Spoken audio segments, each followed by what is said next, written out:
বাংলাদেশ হলে বৃষ্টিতে ভিজলে কোনো সমস্যা আসলে, আমেরিকার বৃষ্টিতে ভিজতেছে লাক্সারিয়াস। এখন এখানে একটা কথা হইলো মানুষ বুঝবে যে কেন আমি এই কথাটা বলতেছি লাক্সারিয়াস বৃষ্টি। আপনার যদি এখন ঠান্ডা সর্দি কাশি লাগে আপনি ডাক্তার দেখাতে পারবেন না, বিকজ আপনার ওটার জন্য অ্যাপয়েন্টমেন্ট নিতে হবে। অ্যান্ড অ্যাপয়েন্টমেন্ট নেওয়ার পর আপনি অ্যাপয়েন্টমেন্ট পাবেন 3-4 মাস পরে। আর আপনি যদি আর্জেন্ট কেয়ারে যান, এখন অনেকে বলবে আর্জেন্ট কেয়ার আসছে যারা আমেরিকাতে, আর্জেন্ট কেয়ারে যান, সেখানে আপনার ইন্স্যুরেন্স কাভার নাও করতে পারে।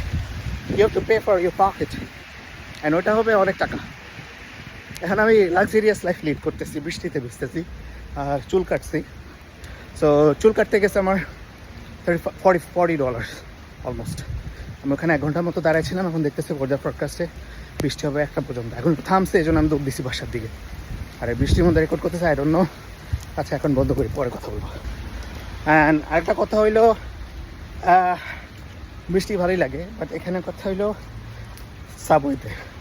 সাবওয়েতে আপনি যখন যাবেন you need to be very careful. কারণ আপনার পা যদি একবার স্লিপ খায় পড়ে, মাশাআল্লাহ আপনাকে আর কে পায়।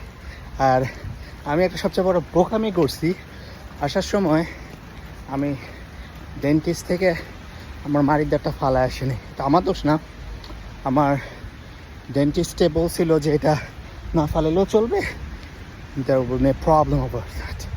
And আমি তার কথা মতো শুনে আমি ফালাইনি। অ্যান্ড পরবর্তীতে কী হয়েছে, এখন ওই দাঁতটা ফালাইতে হবে। আমি গেছিলাম, আমার ইন্স্যুরেন্স কাভার করে না। অ্যান্ড একটা রুট ক্যানেল অ্যান্ড একটা এক্সট্রাকশনের জন্য $500 আই গেস, অ্যান্ড রুট ক্যানেলের জন্য 2000। সো আমেরিকার স্বপ্ন দেখা ভালো, বাট স্বপ্ন দশ না হওয়াটাই বেটার আর কি।